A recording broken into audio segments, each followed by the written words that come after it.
Pues llegamos ya a esta última conferencia de la quinta edición del Congreso Interinstitucional de Investigación en Diseño. Y qué mejor forma de cerrar que con una reflexión profunda sobre el espacio interior como esta experiencia sensible y transformadora. A continuación, cedo la palabra al maestro José Ángel Chavarría Nieto, director de la Facultad de Diseño, para que nos pueda compartir una breve introducción, así como una semblanza de nuestro último conferencista, el arquitecto Juan Bernardo Dolores. Adelante, maestro José Ángel. Muchas gracias, Lau. Pues tengo el enorme gusto de saludar nuevamente al arquitecto Juan Bernardo Dolores González. Ya él ha colaborado con nosotros en alguna edición previa de este congreso, lo cual verdaderamente nosotros celebramos porque sus aportes son de gran valor para, no nada más para los estudiantes, sino para toda nuestra comunidad académica. Entonces, de corazón agradecidísimos, Juan Bernardo. Bienvenido. Pues mil gracias, maestro José Ángel Chavarría, director de la Facultad de Diseño. Es un honor para mí pues haber sido invitado de nuevo en este ciclo y pues a las atenciones de la maestra Laura Abigail Cervantes. Bueno, pues ha sido magnífico el seguimiento que siempre nos da tanto en la ocasión anterior como en esta ocasión. Gracias, Laura. Muchas gracias. Me voy a permitir leer una breve semblanza de la trayectoria del arquitecto Juan Bernardo. Él es presidente fundador iberoamericano del Consejo Iberoamericano de Diseñadores de Interiores, CIDI, con la representación gremial de las asociaciones y colegios de habla hispana y portuguesa en 5 continentes, coadyuvando a institucionalizar la vida gremial de las organizaciones y promover las trayectorias de los profesionistas arquitectos y diseñadores de interiores. Presidente de la Bienal Iberoamericana CIDI de Interiorismo, Diseño y Paisajismo, con 12 ediciones realizadas desde el 2001 al 2023, con sede en México. Es CEO de la Worldwide Biennial of Interior Design and Landscape, 4 ediciones realizadas desde el 2016 al 2022, con sede en México. Desarrolló su trayectoria profesional en los estudios de GBA y asociados al Arquitectura de Interiores, Peridian, IDEE y Casas de México en Guadalajara, KMD Architects, GFA Gorstein Fascia Arquitectos, Picciotto Arquitectos y Pedro Ramírez Vázquez en la Ciudad de México, en tipologías como arquitectura e interiorismo residencial, oficinas corporativas, edificios de uso mixto y educación. Pues sin más preámbulo, es un honor nuevamente, reitero nuestro agradecimiento, Juan Bernardo, y cedemos con mucho gusto pantalla y micrófonos para que inicies tu conferencia. Gracias, maestro José Ángel. Pues bien. Perdón, sí. Nada más le quería comentar, ya tenemos la proyección, entonces usted me va indicando. Claro que sí, buenos días. Bueno, pues es una mañana extraordinaria aquí en Guadalajara, que estoy seguro que también ha de ser una mañana extraordinaria en León, pues son ciudades con unos climas muy cálidos, muy acogedores, y bueno, pues estamos transmitiendo desde pues el municipio de Guadalajara, Jalisco, y pues que es muy importante, como había dicho la maestra Laura Abigail, pues toda la transformación del espacio y cómo se ha concebido el espacio alrededor de pues toda la historia de la que nosotros somos conscientes, de la que conocemos, que es la historia occidental de la arquitectura. La historia oriental, bueno, pues es otra historia, es es también pues muy vasta, de muchos siglos, pero nosotros nos hemos abocado pues desde nuestros estudios en la universidad a pues la arquitectura occidental. Y en la arquitectura occidental quiero comentarles si pasamos a la siguiente.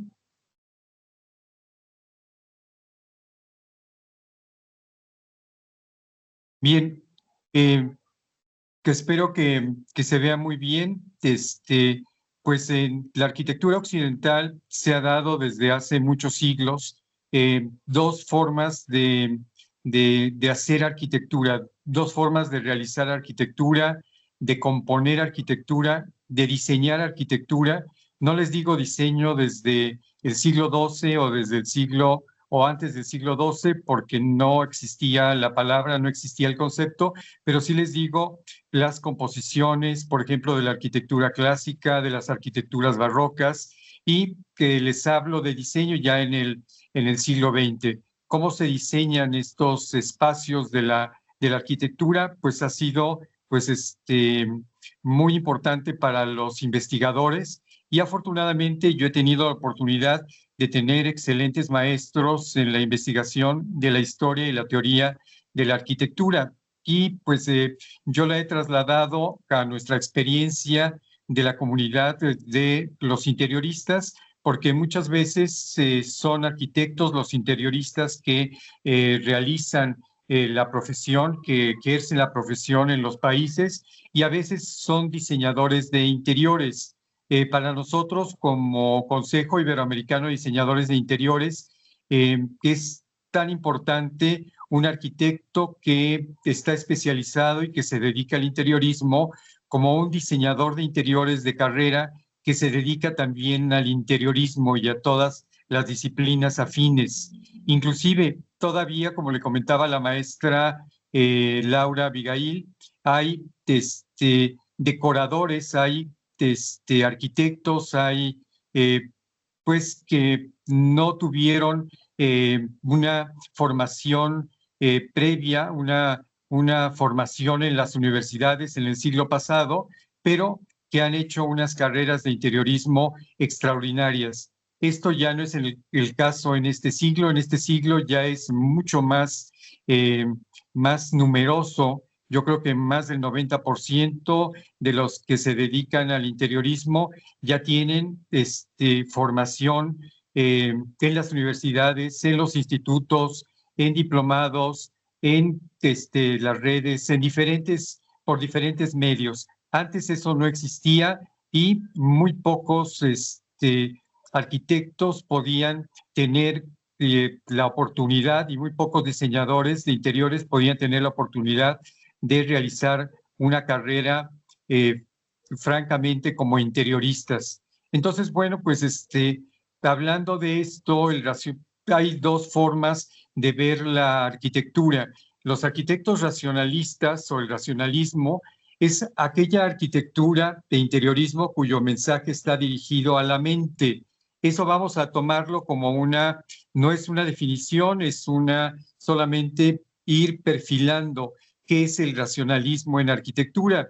Y también vamos a ver qué es el expresionismo en arquitectura y en interiorismo. La arquitectura e interiorismo cuyo mensaje está dirigido a los sentidos. Bueno, pues esta es una de las formas más importantes de hacer interiorismo en el siglo XXI, el expresionismo, porque queremos dirigirnos a los sentidos de los clientes, de los habitantes, de los usuarios de nuestros espacios, y bueno, queremos hacerles sentir experiencias a través de las sensaciones que nosotros sabemos lograr a través del color, a través de la luz, a través de las texturas, a través de los materiales.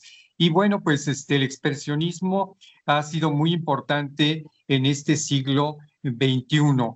Si podemos ver la siguiente, que es un mapa, no sé si todos logran verla bien. Partimos del siglo XII y llegamos hasta el siglo XXI, y si ustedes ven, hay algunas tendencias que se dan durante el racionalismo y hay algunas tendencias la mayoría que se dan en el expresionismo. Y en cada época, bueno, pues hay estas dos expresiones de arquitectura, estas expresiones del espacio, estas expresiones de la decoración, de los arreglos, de las planificaciones, de los elementos arquitectónicos, de los elementos de interiores. Y bueno, pues en el expresionismo, bueno, pues un poco el románico está en esta tendencia, pero el gótico sí es francamente expresionista hacia el siglo XII, siglo XIII. Bueno, pues es muy expresionista, trata de expresar la luz, sobre todo en interiores muy elevados. O sea, el gótico se va a las alturas y con eso trata pues de tener la comunidad con la deidad, con Dios, con el divino, con las situaciones divinas. El gótico se va hacia el cielo y lo vemos a través también de una luz extraordinaria que se da a través de sus vitrales, pero además con una estructura que en ocasiones parece desaparecer. Y lo lograron los maestros del gótico, esos masones que llamamos operativos, tenían los secretos de cómo construir las catedrales góticas. Y entonces, bueno, pues esas catedrales góticas pasaron sus conocimientos de generaciones en generaciones y podrían tardar 200, 400, 600 años en construirse, y siempre era de padres a hijos o entre el mismo gremio de los masones, entendidos como operarios de la construcción, pero que además tenían las ideas y el conocimiento de las geometrías. Para el Renacimiento, siglo XV, siglo XVI, bueno, pues hay un gran descubrimiento en el mundo de lo que es el conocimiento clásico, lo que es el conocimiento de Roma, lo que es el conocimiento de Grecia. Y bueno, pues la arquitectura trata de ser racionalista, porque mientras en el expresionismo las catedrales góticas trataban de impresionar, de crear sensaciones en el feligrés, en los ministros que oficiaban las misas dentro de las catedrales, bueno, en el Renacimiento ya no se apelaba a los sentidos. En el Renacimiento en realidad se buscaba la perfección de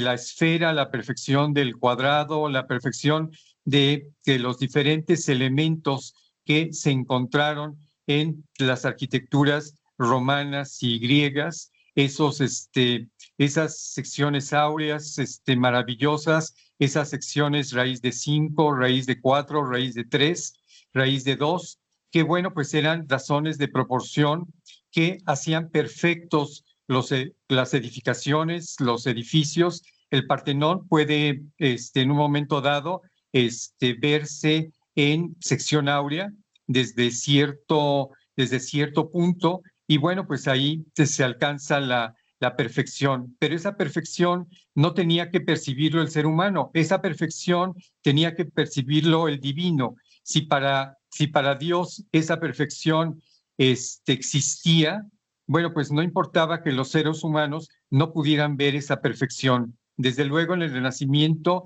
hay una gran belleza de proporciones, pero esto también va desencadenando en otros movimientos como el manierismo.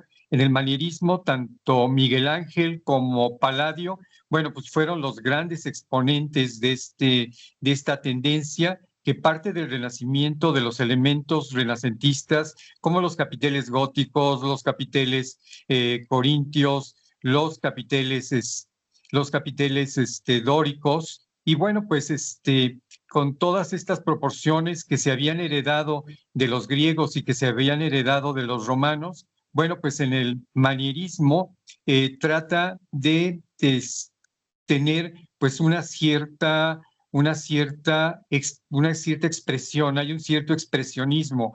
En los interiores de las villas de Andrea Palladio, bueno, pues ustedes pueden ver no solamente balaustradas en el interior construidas, sino estos barandales, estas balaustradas, también podían ser pintadas en escorzo, podían inclusive en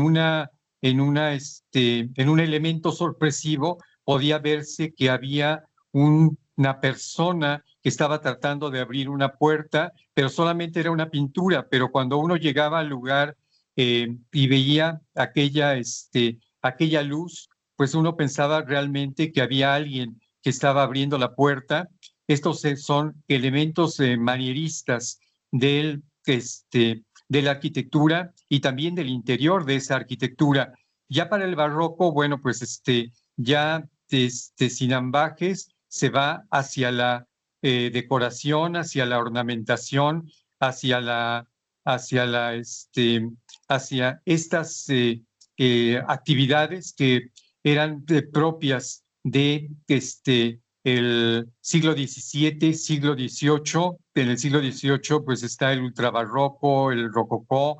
En México, en Ciudad de México y en otras ciudades, se ve ese barroco estípite tan bello, que es de finales del siglo XVIII, pero para el siglo XIX vuelve a haber una arquitectura que trata de limpiar todos esos excesos del ultrabarroco con el neoclásico. El neoclásico en México ustedes lo podrán ver en la Ciudad de México y en algunas otras ciudades construidas por dos grandes arquitectos de la época entre siglos, entre siglo XVIII y entre siglo XIX. Manuel Tolsá, que fue maestro de la Academia Nacional de San Carlos, bueno, pues él hizo el Palacio de Minería, que es una obra maestra del neoclásico mexicano. Él era valenciano, era español, y bueno, pues estuvo en México mucho tiempo. Él hizo el Caballito, esta estatua a Carlos IV, que es otra verdadera obra maestra, que pues no se merecía el personaje de Carlos IV, porque fue un rey verdaderamente pues uno de los peores reyes que pudieron haber pues reinado pues el reino de España. Tanto Carlos IV como Fernando VII, bueno, se cuentan entre los peores. Y bueno, pues se hizo esta escultura del Caballito y todavía la podemos ver frente al Palacio de Minería y frente a lo que llamamos el Palacio de Comunicaciones, que hoy es el Museo Nacional de Arte. Es una obra maestra. La casa del Marqués del Apartado, la casa de Pepita Peña, el Hospicio Cabañas de Guadalajara, el baldaquino del interior de la Catedral de Puebla. Bueno, pues Manuel Tolsá fue verdaderamente un extraordinario maestro de la arquitectura neoclásica en México, totalmente racionalista, porque todas esas proporciones, como les digo, no es para invitar a los feligreses, sino es para que los feligreses puedan entender que todos esos elementos tienden hacia la perfección, porque tienden hacia lo divino. Entonces es un trabajo de la mente y no un trabajo de los sentidos. Luego, en el siglo XIX, el eclecticismo, bueno, pues se da durante todo el siglo europeo, el siglo mexicano, y bueno, pues el eclecticismo podía ser de obra a obra.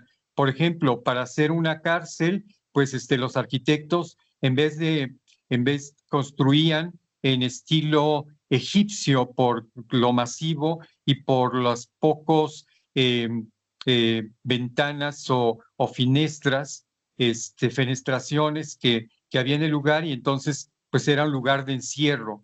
Pero por ejemplo, para un templo de alguna situación femenina, bueno, pues utilizaban pues los corintios, porque pues la columna corintia significaba pues una dama joven, mientras el dórico significaba una matrona, una señora ya entrada en edad, y bueno, pues el dórico significaba algo masculino. Entonces, cuando se hacía un cuartel, bueno, pues se hacía en dórico. ¿Por qué? Porque era masculino. Entonces, bueno, pues esas eran las ideas del siglo XIX. Al final del siglo XIX, el Art Nouveau estuvo muy fuerte, y del Art Nouveau es donde parten pues todos estos movimientos como el movimiento moderno, el Art Deco, no tanto por su decoración, no tanto por su ornamentación y por su vegetación, por su biofilia, sino que por la forma en que era concebido el Art Nouveau. El Art Nouveau era concebido como un arte integral en donde participaban arquitectos, artistas, artesanos, y eso mismo heredó el movimiento moderno de la Bauhaus, en donde a través de la coordinación de la arquitectura, el arquitecto coordinaba a los artesanos, a los artistas, a todos los operarios de la construcción.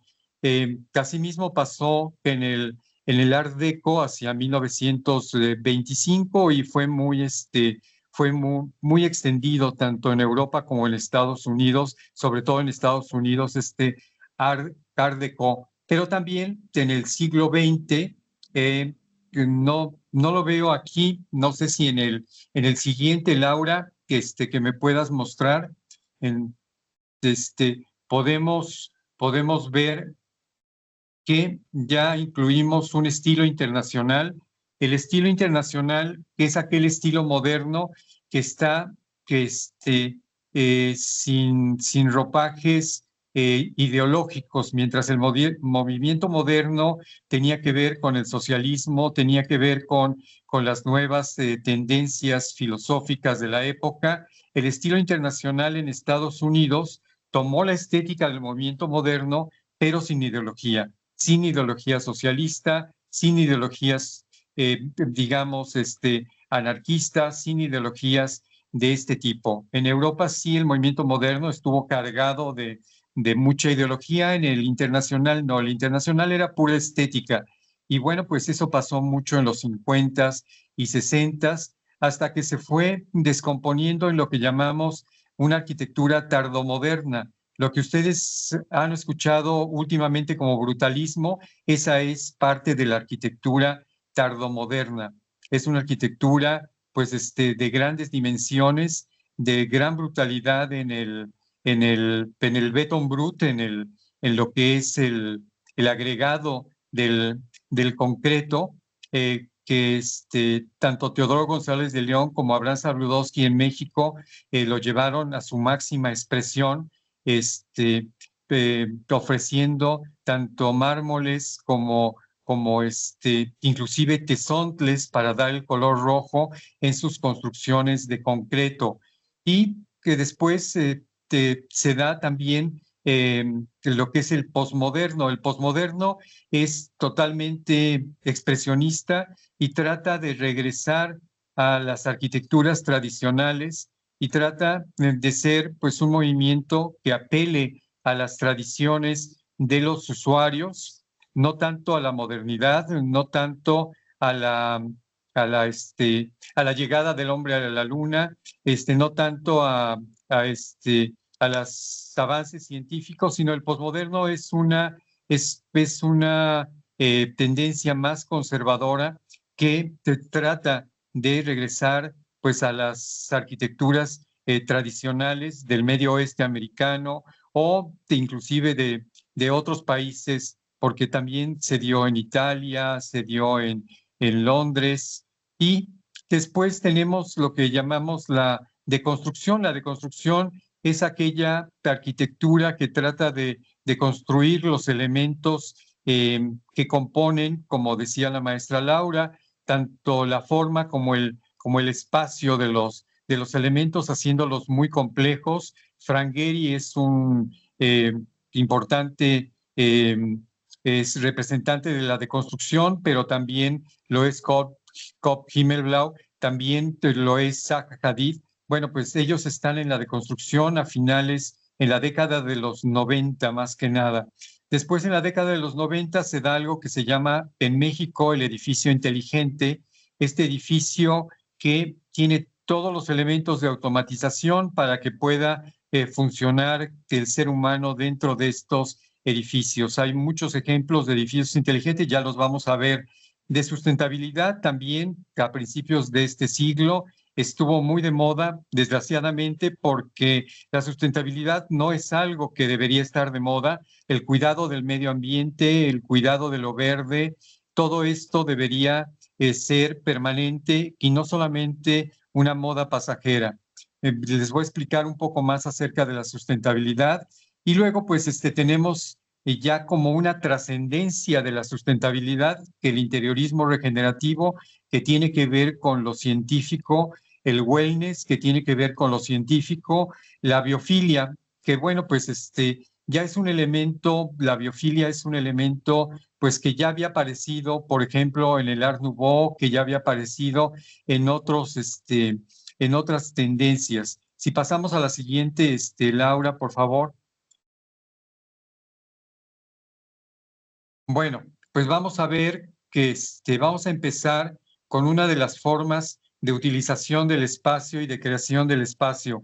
El Gesamtkunstwerk quiere decir obra de arte total.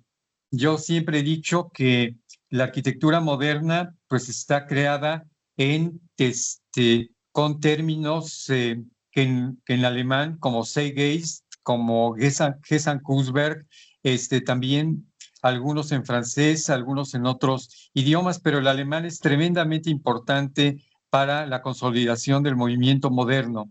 Y bueno, el Gesamtkunstwerk, o obra de arte total, es una tendencia en la música, la literatura, la arquitectura, y es la integración de todas las artes en la que participa una infinidad de pintores, escultores, diseñadores de mobiliario y artesanos, bajo la dirección del arquitecto. Esto lo heredó la Bauhaus de Dessau con Bartel Gropius, que fue su primer director, para crear una obra de arte total, si la intervención, en este caso del usuario, que se convierte como en un niño en sus decisiones, porque la autoridad superior la representa el arquitecto.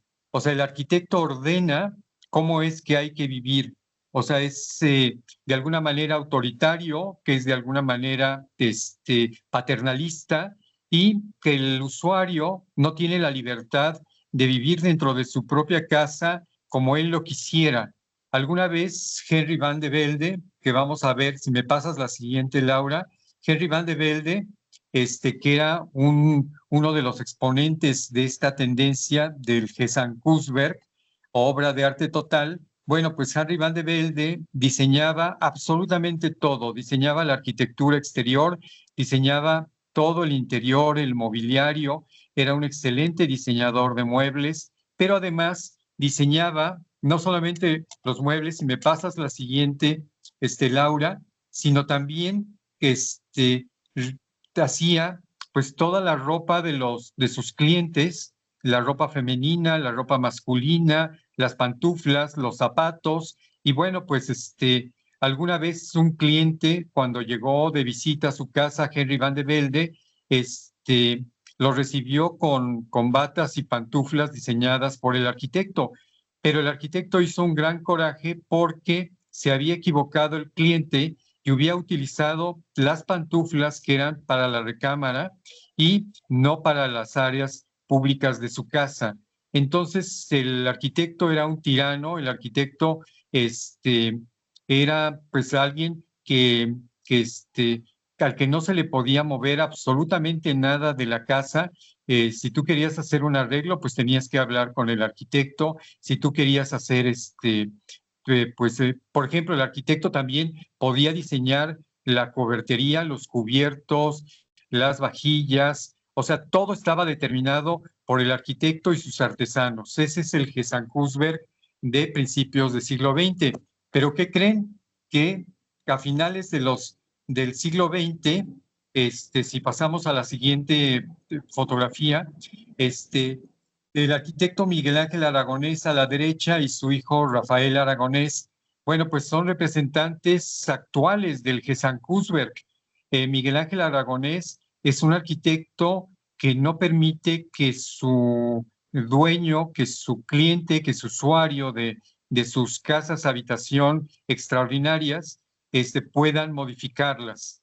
Miguel Ángel Aragonés tenía una forma de vender que era muy interesante, porque él lo que hacía era que con sus propios recursos diseñaba y construía una casa en las lomas de Chapultepec, en Bosque de las Lomas. Y cuando terminaba la casa, él se iba a vivir con su familia a esa casa para poderla tener al centavo, para poderla detallar, para poderla ver que estuviera funcionando de la mejor manera, así como se revisa un avión y se prueba con checklists interminables para que pueda volar. Bueno, pues estas casas se checaban con checklists para poder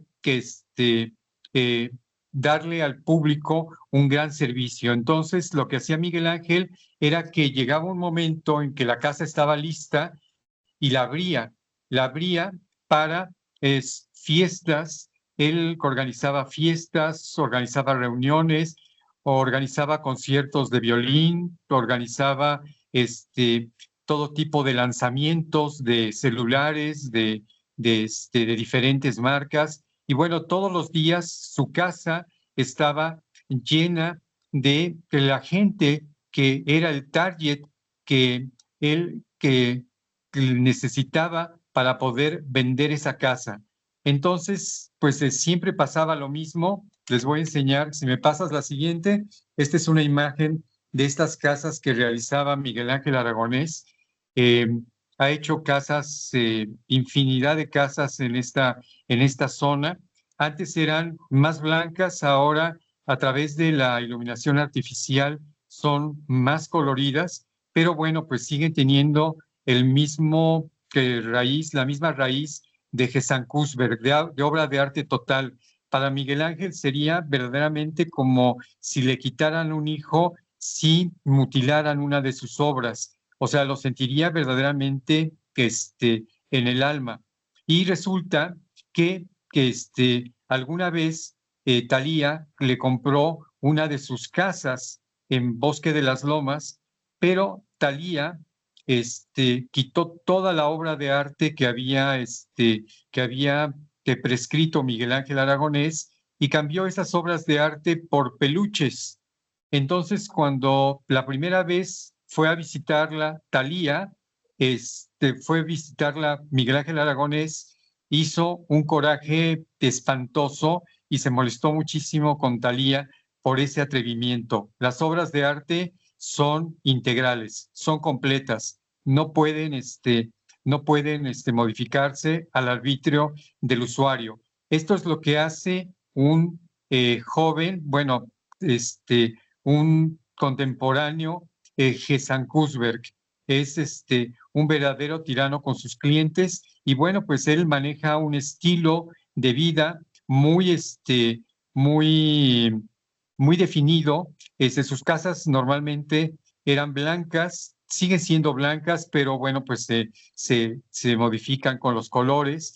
Él y su esposa, que se cambiaban a vivir a todas las casas que construían, siempre vestían de negro, siempre tenían en el garage dos Mercedes blancos y bueno, pues él siempre hacía que se quitaran los zapatos para poder entrar a sus casas. No podían mancharlas, sobre todo cuando era época de lluvias. Verdaderamente se ponía muy nervioso que fueran a mancharle sus alfombras blancas. Y si tu bolsa de mano de mujer no combinaba con la casa o el portafolio del hombre, no de los invitados, no combinaba con la casa, los escondía en un armario especial. Entonces, bueno, pues ya podrán ver pues estas obras de arte total que, bueno, pues no pueden tocarse y estamos hablando de pleno siglo XX y siglo XXI. Si nos vamos a la siguiente, Laura, por favor. Bueno, pues hay otra forma de concebir la utilización del espacio humano, que es el acondicionamiento vital. Y el acondicionamiento vital es la tendencia en arquitectura y espacios interiores que procura ofrecer un ambiente controlado a través de la alta tecnología, para que el usuario de manera adulta, madura, libre, pueda ordenar sus espacios habitables de acuerdo a sus requerimientos. Es el fundamento de la tendencia denominada high-tech o alta tecnología. Esto fue uno de los primeros esbozos de un proyecto que no se construyó, el Fun Palace de Cedric Price. Y bueno, si ustedes ven, es solamente un cascarón. Si me pasas la siguiente, Laura, es solamente un cascarón. Y bueno, pues el ser humano se organiza para que adentro suceda lo que quieran que suceda. Pero les ponen absolutamente todo. Tienen los aires acondicionados, tienen la iluminación, tienen los elevadores de servicio, tienen las escaleras eléctricas. O sea, todo existe para que el ser humano pueda libremente, no como un niño que el arquitecto ordena, sino como un ser humano maduro, libre, poder organizar su entorno interno o su entorno externo en otros casos. De esto podemos ver ya algo construido como el Georges Pompidou, el Museo de París, que tenía estos principios. Si me pasas la siguiente, Laura, por favor. Aquí, pues, si ustedes ven, están todos los servicios, todos los aires acondicionados, todas las iluminaciones, está todo para que se pueda hacer un gran centro de cultura en el interior. Uno de los errores de este edificio es que los arquitectos no dieron la suficiente superficie mural para exponer obras, por ejemplo, de pintura en un museo, que esta es su función, que el Georges Pompidou es un museo. Entonces, no solamente de escultura, sino de pintura, y sí falta superficie mural para poder exhibirlo. Eso fue uno de los errores que se le ha marcado al Georges Pompidou. Pero sigue todos los pasos de Cedric Price. Esto es de Renzo Piano y de Richard Rogers. Esto otro que ya empezamos a entrar en el high-tech a finales de los años 90, bueno, pues es el Banco de Hong Kong de Norman Foster. Y bueno, pues también es lo mismo, es la alta tecnología al servicio del ser humano. También Lloyd's, oficinas Lloyd's de Londres, de Richard Rogers, bueno, pues son edificios que tienen toda la tecnología para que el hombre pueda realizar sus actividades de trabajo. Ya no importa aquí la decoración, ya no importa cosas superfluas como la ornamentación, como la decoración. Ya cada usuario va modificando su ambiente dentro del propio edificio mecanizado. Son como unos robots que tienen absolutamente todo para poder realizar nuestras actividades. Y quiero enseñarles que hizo Legorreta más Richard Rogers, Lego Rogers. Aquí está a la izquierda el arquitecto Ricardo Legorreta, está Richard Rogers al centro, el gran arquitecto inglés, Sir Richard Rogers, que ya falleció. Ricardo Legorreta también ya falleció.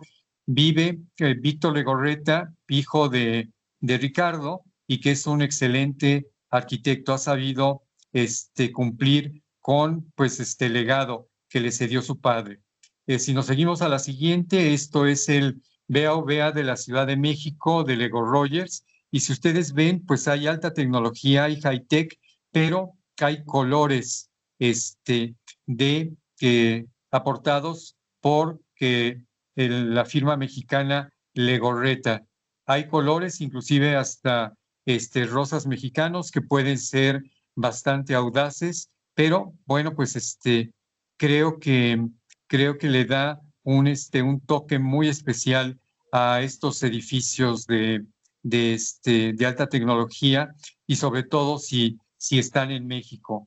También aquí vemos, bueno, pues escalinatas, una vista de la ciudad hacia el bosque de Chapultepec, que es extraordinario. Y bueno, pues también biofilia, si ustedes ven, pues hay muchos elementos vegetales, muchos elementos de la naturaleza.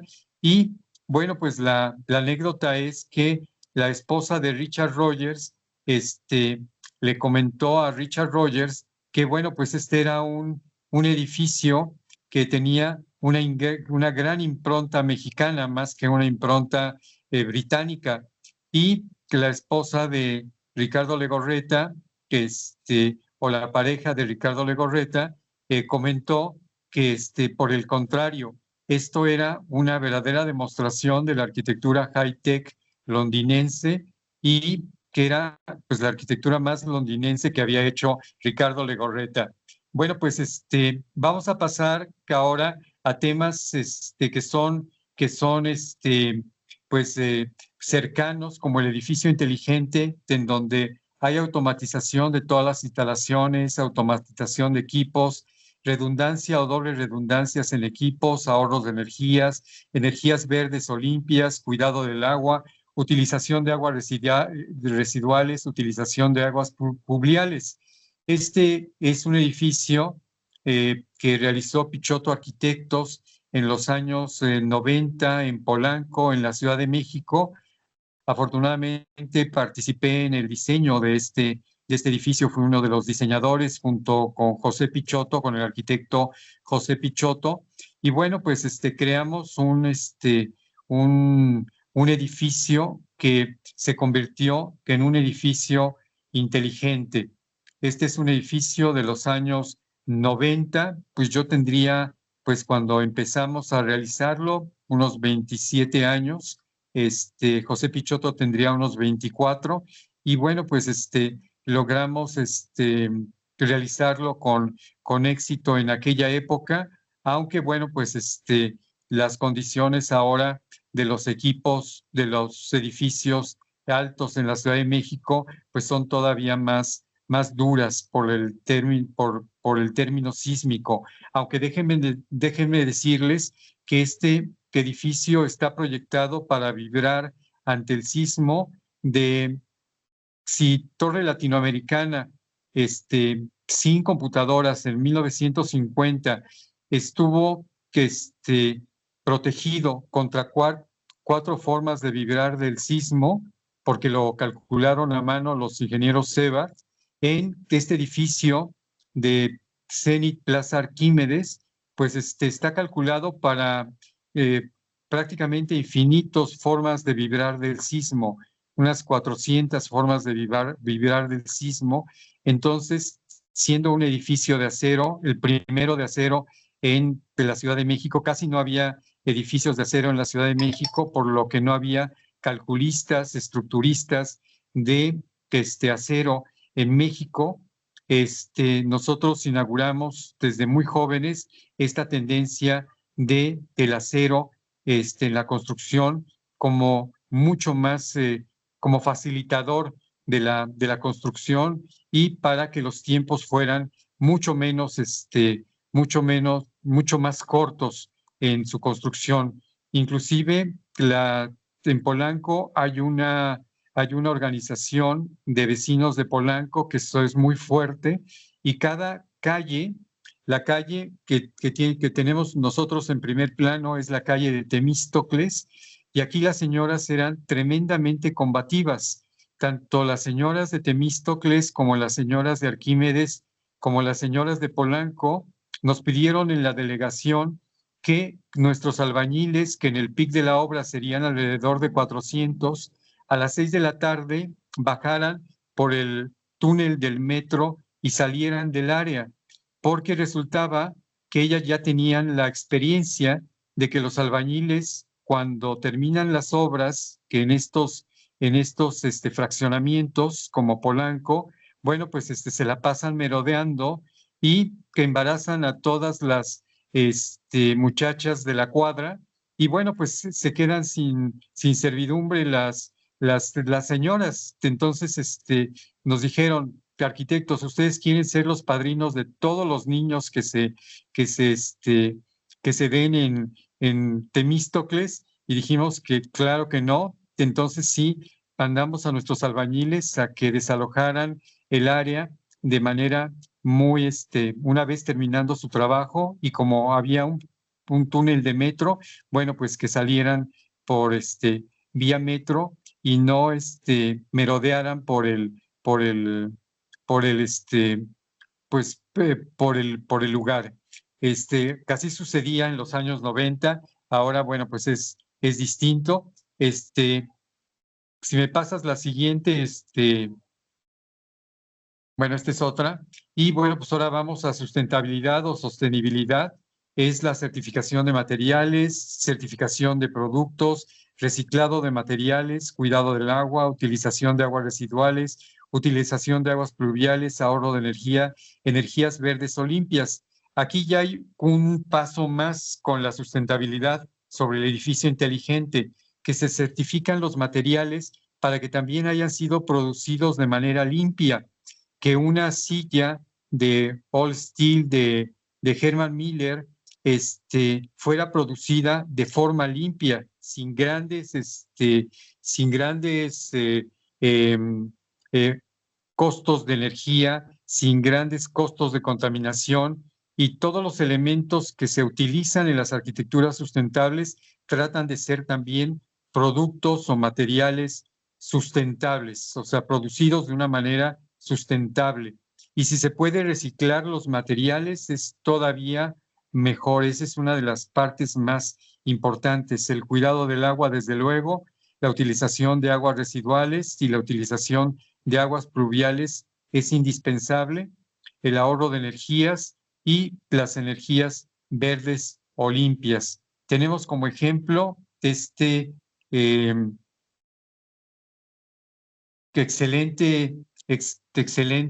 edificio que es la Universidad del Valle de México, Campus Zapopan, en el municipio de Zapopan, conurbado con Guadalajara. Este es un edificio sustentable, aunque no está certificado LEED. Ustedes recuerdan que se puede hacer proyectos sustentables con cierta carga de sustentabilidad. Este es muy sustentable, pero que no tienen una certificación LEED, porque que nosotros como oficina, también ayudé a diseñar. Nosotros en México tenemos diferentes formas de construcción, y los certificados LEED hablan más de cómo se construye en Norteamérica, en Estados Unidos, que cómo se construye en México, que es absolutamente diferente.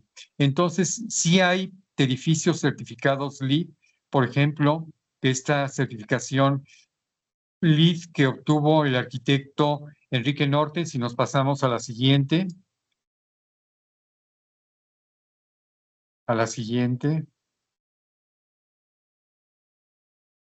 A la siguiente. El arquitecto Enrique Norten es uno de los arquitectos mexicanos más importantes en Estados Unidos, en México, en Estados Unidos y en el mundo. Y bueno, hizo este bellísimo centro de diseño, cine y televisión, con una certificación Gold LEED, perdón, Platinum LEED, que es el máximo certificado que ofrece el Green Building Council con la certificación LEED. Esta es, yo creo que uno de los edificios más importantes en México en cuanto a certificación LEED. Es un edificio sustentable, y desde el primer momento, desde la primera piedra que se puso, bueno, pues ya era certificada LEED. Entonces, tuvo una certificación durante todos los días de todos los años de la construcción, y absolutamente nunca hubo una desviación. Siempre se cumplió con todos los elementos que llevan, pues, de los certificados LEED. Bueno, biofilia, que si pasamos a la siguiente, pues es algo que es más, pues mucho más cercano a nosotros. Por ejemplo, Sandra Heller de República Dominicana. En República Dominicana, pues todas las diseñadoras de interiores pues tienen varias vocaciones, la vocación de del interiorismo residencial, la vocación del interiorismo de hospitalidad, de hotelería, y la vocación de la dirección del arte. Dominicana es el segundo Hollywood, y bueno, pues ahí se filman en las bellísimas playas de Punta Cana, se filman pues muchísimas películas norteamericanas. Entonces, los interioristas dominicanos tienen que estar listos, tienen que estar preparados para poder eh, pues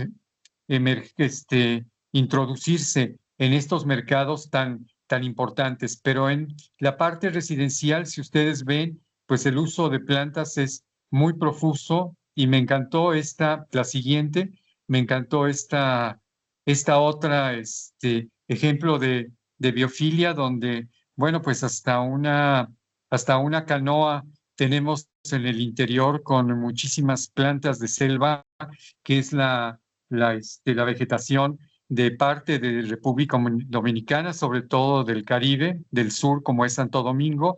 Cambia un poco en el norte, que da al Atlántico, como la ciudad de Santiago de los Caballeros, pero en el, en el, en el sur, en todo el Caribe, pues sí, la biofilia puede ser tremendamente importante. Pasamos a la siguiente. Esto ustedes lo van a encontrar. Para nosotros es una gran fuente de información el Instagram.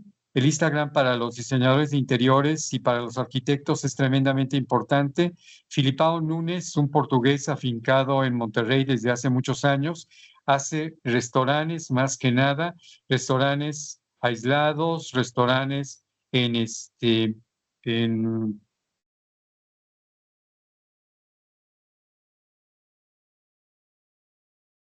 restaurantes aislados, restaurantes en centros comerciales, restaurantes en hoteles, y bueno, la profusión de la vegetación que utiliza Filipao Núñez en todos estos restaurantes, que son también en destinos turísticos, pues es verdaderamente impresionante. O sea, prácticamente todo es vegetación, como en el Art Nouveau, y pues Filipao Núñez sería pues uno de los arquitectos importantes en México que se dedican a la biofilia. No sé si vamos bien, Laura, hasta este momento.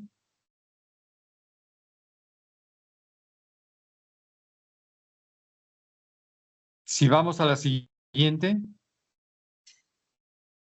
Sí, perdón, quería encender el micrófono. Sí. ¿Nos apuramos? Si gusta, déjeme ver, todavía tenemos unos últimos 5 o 10 minutitos para que podamos hacer el cierre con todo gusto, arquitecto. Bueno, el interiorismo regenerativo, pues es un interiorismo que le han llamado sensorial o regenerativo, y en realidad se trata de ir más allá de lo que es la sustentabilidad. Mientras la sustentabilidad nos habla sobre todo de la parte física, de la parte constructiva, aunque hay una sustentabilidad social, hay una sustentabilidad económica, pero en el interiorismo regenerativo y sensorial, lo que se trata es de que se tomen en cuenta las sensaciones del propio arquitecto, y que tome en cuenta las sensaciones y lo sensorial del propio usuario. Hay un libro que yo les recomiendo, y una página de Ana Monviedro, que su libro se llama Espacio, Cuerpo y Mente, y yo creo que pueden localizarlo fácilmente de su página en el Instagram. Se ha reunido varias veces con Juan Carlos Baumgartner. A Juan Carlos Baumgartner también le interesa todo este tipo de arquitectura, pero él desde la perspectiva de la neurociencia y del neurodiseño. Si vamos pasando, Laura.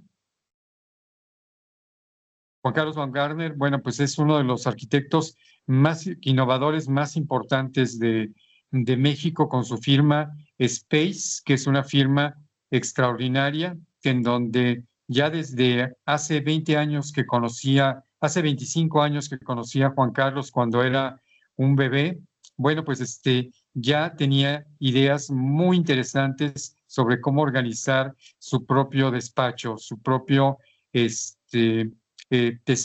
arquitectura. El wellness, pues el interiorismo es una tendencia que se enfoca en espacios que promueven el bienestar y la salud de quienes los habitan a través de la elección de materiales, colores, iluminación y diseño que tengan un impacto positivo en su estado físico, mental y emocional. Los materiales naturales y sostenibles son parte del wellness, colores calmantes, suaves, luz natural y ventilación adecuadas, ergonomía y funcionalidad, vegetación y materiales naturales, espacios abiertos y plurifuncionales, utilización de la psicología ambiental. Desde luego, esta es una carta a Santa Claus que nos encantaría por lo menos poder desarrollar en algunos de sus puntos. La certificación WELL es un sistema de puntuación dinámica para edificios y comunidades que permiten identificar, medir y monitorizar las características de los espacios construidos que impactan en la salud y el bienestar de los ocupantes. Es la primera certificación centrada exclusivamente en la salud y el confort de los usuarios. Está basada en rendimiento y no en la prescripción. Espacios WELL en México, bueno, pues Auditorio City Banamex en Monterrey, el Foro Sol en México del arquitecto Moyao, Palacio de los Deportes, Autódromo Hermanos de Rodríguez, también del arquitecto Moyao, Azul Beach Riviera Cancún, que apenas está gestionándolo, Hotel Four Seasons Punta Mita, son hoteles de GBA y asociados, y el dueño es Ernesto Coppel, el Neto Coppel, que, bueno, últimamente ha sido muy visto en redes sociales. Los hoteles Four Seasons el Hotel Four Seasons Punta Mita, que es una maravilla. El interior lo realizó Roy Azar, que es uno de los diseñadores de interiores más refinados que existen. Fue mi alumno en la Universidad de Anáhuac. Los hoteles Pueblo Bonito, que realizó GBA y asociados durante muchos años para Ernesto Coppel. El Centro Alpes es de los legionarios de Cristo. Y bueno, pues en Wellness, una muy jovencita diseñadora, Natalia Jiménez, está atendiendo la parte de residencial. Inclusive, si ustedes ven a la derecha, pues está pintando la vegetación más que tenerla en vivo. Baumgartner, con su neuroarquitectura y su neurodiseño y su humanismo, bueno, pues tiene mucho que ver con el wellness, como la arquitectura regenerativa. Estos son algunos de sus espacios. También Oxígeno, con Grisel Orozco, que está en Guadalajara. Grisel Orozco es la tercera de la izquierda a la derecha y es la jefa de innovación de Oxígeno Arquitectura. Y nos dice en alguna de sus posts en Instagram, ¿qué pasa cuando una marca global quiere transformar su cultura organizacional desde el espacio físico? Bueno, pues ellos lo resuelven, ellos intervienen en el espacio físico que tiene que ver con la cultura, pues de los grandes corporativos. Aquí es más que nada wellness, pero en edificios de oficinas. Y por aquí, pues prácticamente terminamos, Laura, con este ligero repaso de la historia en estos últimos siglos.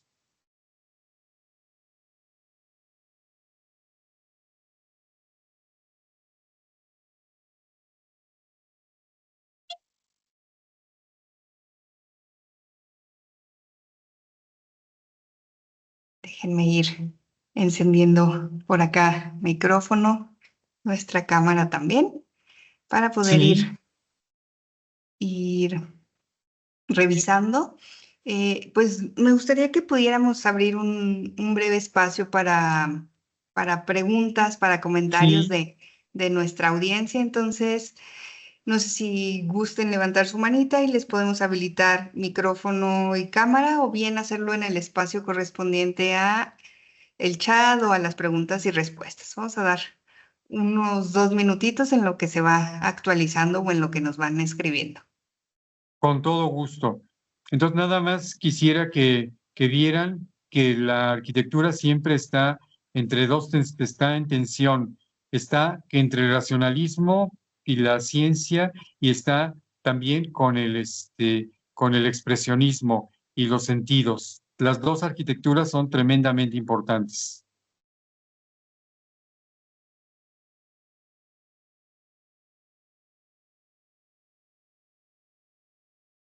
Si alguien ha escuchado a través de estos temas, sobre todo los más jóvenes que revisan Instagram, yo reviso Instagram prácticamente todos los días.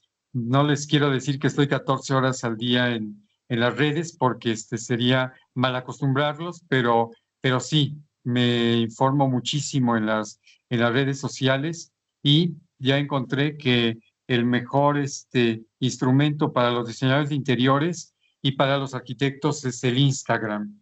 Para los políticos es el Twitter y para lo social pues es el Facebook. Así es que pues es cada plataforma tiene su propia utilización.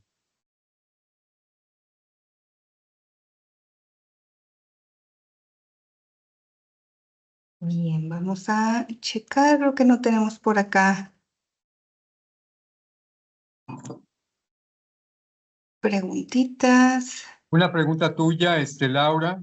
Sí, claro que sí, en lo que se van animando, pues a lo Claro. mejor a mí me gustaría preguntar, ¿cuáles son los retos que usted identifica para poder integrar, sobre todo estos enfoques que veíamos al final del wellness o estos enfoques sensoriales y regenerativos en proyectos de interiorismo residencial? Sobre todo, lo pregunto porque sabemos que hay proyectos en donde se tienen, pues, presupuestos abiertos, pero tenemos otros donde el presupuesto está más Es más limitado o a lo limitado. mejor el cliente no está tan sensibilizado con estas ideas. ¿Cuál podría ser ese reto que Por usted eso identifica? nosotros decíamos, cuando hablábamos de sustentabilidad, que no había una sustentabilidad absoluta, así como no puede haber un wellness absoluto, una arquitectura sensorial y regenerativa absoluta, no lo puede haber, es imposible físicamente. Siempre se tiene una tendencia, una carga de sustentabilidad, una carga de arquitectura regenerativa, porque ya me imagino para hacer arquitectura regenerativa se tendría que volver a las épocas de Oscar Niemeyer, donde tenía todo el presupuesto del gobierno, todo el apoyo del gobierno para realizar él solo una sola ciudad, Brasilia. O sea, esto es impresionante cómo entre Lucio Costa y Niemeyer pudieron diseñar toda la ciudad de Brasilia. ¿Por qué? Porque tenían, como tú dices, tenían presupuestos ilimitados, poder ilimitado, ejército a la mano. O sea, era un gobierno muy fuerte y que pudo construir de la nada una capital brasileña como lo fue Brasilia en el centro de Brasil, no en las costas, porque las ciudades más importantes de Brasil están en las costas. Esto se hizo en Brasilia y que los arquitectos tuvieron absolutamente todo a la mano. Si yo tuviera a la mano todo un equipo de psicólogos, de rajeros, bueno, todos mis operarios, eh, gente que supiera de estadística, gente que supiera bueno, pues podría ser una obra regenerativa en cierto tiempo, pero yo creo que tendremos que tomar partes de cada una de estas tendencias, de estas disciplinas, porque no podemos intervenir todo. Se necesita un gobierno centralizado, se necesita una iniciativa privada demasiado fuerte y demasiado comprometida, y lo que sabemos es de que tanto estas entidades no están comprometidos con el calentamiento global, no están comprometidos con la sustentabilidad, y lo vemos tanto en Europa como en América, que inclusive hasta alguno de nuestros directivos en GBA y asociados se atrevió a decirnos que si en realidad sería verdad que existía la sustentabilidad. Entonces nosotros le dijimos, Álvaro, tienes 35 años y no nos puedes salir con esto de que puede ser que la sustentabilidad no existe. Puede ser que todos estos temas de calentamiento global no existe. Si lo estamos viendo día a día, el clima en Guadalajara es cada vez diferente. Los huracanes son todavía más fuertes. O sea, el cambio global es innegable. O sea, esto no puede, no puede. Y nosotros sabemos que pues estamos acabando con nuestro planeta. Y bueno, pues ¿a dónde nos vamos a ir? Ya Elon Musk ya está viendo a dónde ir a establecer nuevas colonias fuera de la Tierra, pero eso apenas se está empezando. Yo me gustaría ser colono en la Luna o colono en Marte, pero me imagino que al principio ha de ser muy difícil el rol de colonizadores. Totalmente. Pues creo que no tenemos más preguntas por acá. Déjenme nada más dar un último vistazo en ambos espacios. El maestro José Ángel Levantó su manita, ¿verdad? A ver. Pues bueno, muchas gracias. Sí. Sí, muchas gracias. Gracias, arquitecto. Pues estamos muy complacidos con toda esta información y creo que el reto es enorme, porque si bien nosotros estamos convencidos de que es una actitud que ya está instalada, no nada más en la práctica, en el ejercicio del diseño, bueno, de la arquitectura, sino que nos atraviesa transversalmente. Entonces, pues desde la enseñanza nosotros vemos cómo hacer cómo provocar la evolución en el pensamiento y en la conciencia de los estudiantes, ¿no? Claro, no, es muy importante y yo lo que recomiendo es que se empiece por pedazos, por temas, por qué es lo que podemos lograr, qué se puede hacer, qué sí es factible en México hacer, qué no es factible. Por ejemplo, ahorita acaba de regresar de Londres, mi sobrino, un sobrino de 22 años, que hizo una maestría de energía y él, que es un experto en generar energía a través de las olas del mar. Entonces, bueno, pues eso es verdaderamente un campo que se abre hacia las energías. O, por ejemplo, hay otro filósofo y arquitecto también europeo que a través de los papalotes, esos papalotes que nosotros volamos todos los veranos, a través de los papalotes genera energía. Entonces, ¿cómo se puede ser tan creativo para saber que de la energía barata, limpia, se puede sacar de tantos lugares? O sea, es verdaderamente impresionante. Entonces, como que cada escuela tiene que tomar ciertos elementos que les son fundamentales, pero desgraciadamente, bueno, se puede mostrar todo, pero sí tomar ciertos elementos. No se puede lograr absolutamente todo.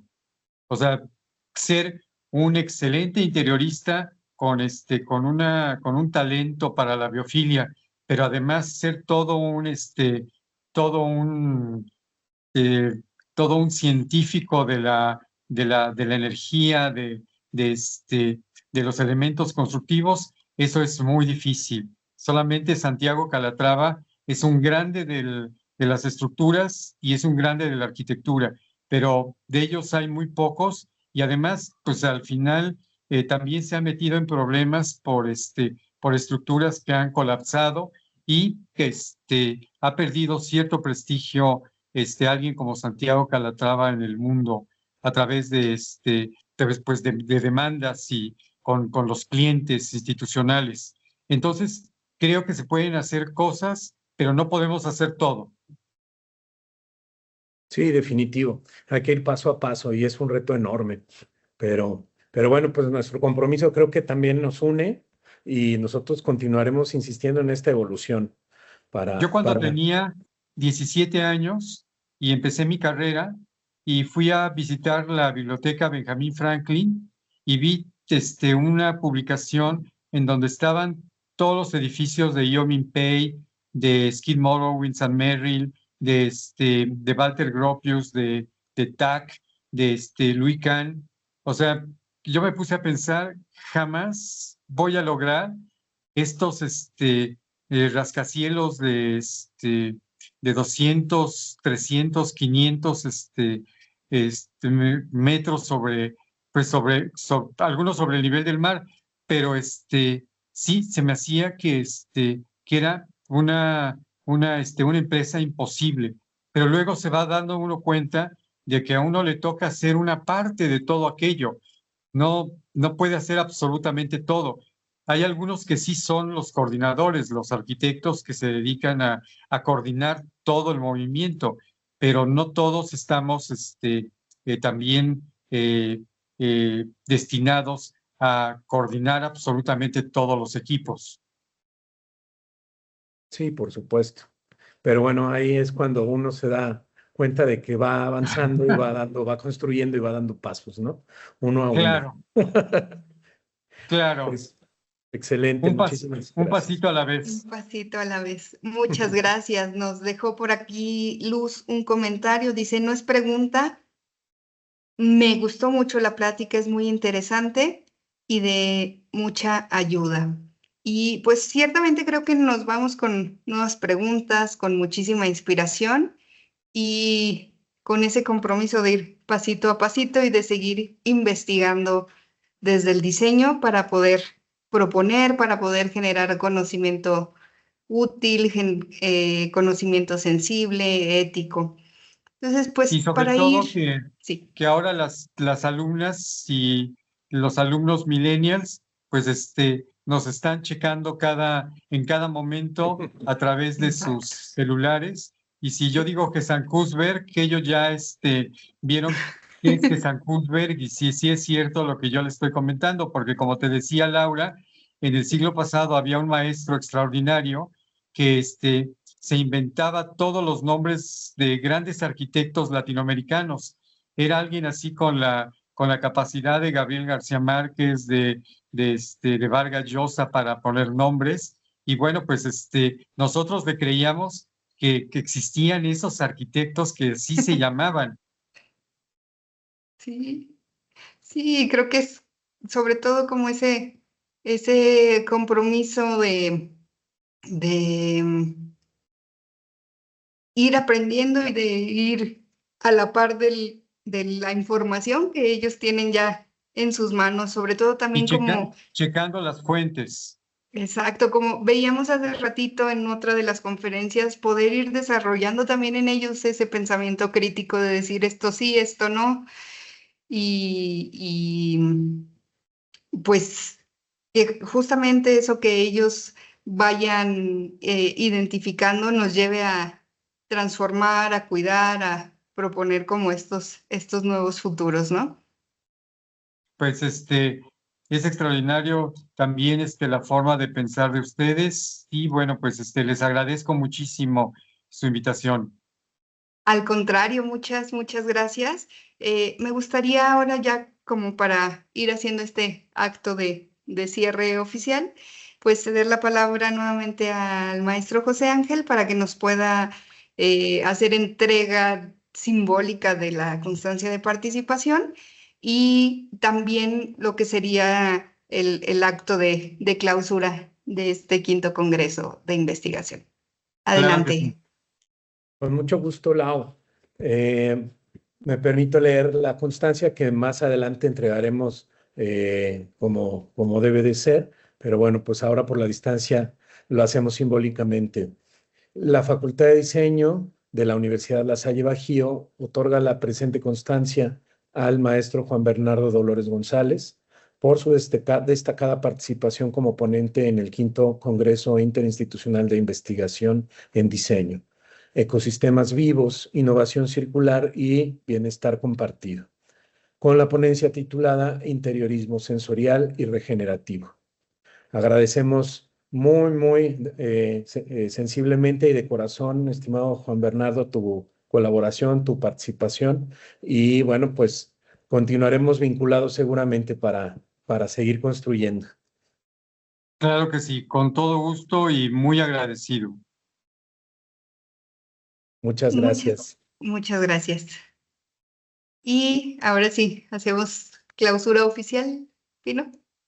Sí, pues con esto damos por concluido la última conferencia y nuestro 5º Congreso Interinstitucional de Investigación en Diseño, siendo las 2:22 de la tarde del 14 de junio del 2025. Declaro concluidos los trabajos de este Congreso y pues agradezco a todos su participación, su atención. Estoy seguro que de aquí van a seguir saliendo muchas iniciativas y va a dejar un muy buen legado para pues motivarnos y seguir comprometidos con esto. Muchas gracias, estimado Juan Bernardo, nuevamente. Gracias, Lau, por todo el esfuerzo, por todo el trabajo que creo que ha sido muy exitoso, y a todos los asistentes. Muchas, muchas gracias. Muchas gracias a todos. Nos vamos con una tarea muy importante para poder empezar a ver el diseño no solo como lo decíamos en la parte estética, sino ese proceso que repare, que transforme y que cuide. Y pues bueno, muchas gracias. Nos vemos en la próxima edición. Hasta pronto. Hasta luego. Hasta pronto. Bonito fin de semana. Gracias Buen a fin de todos. semana.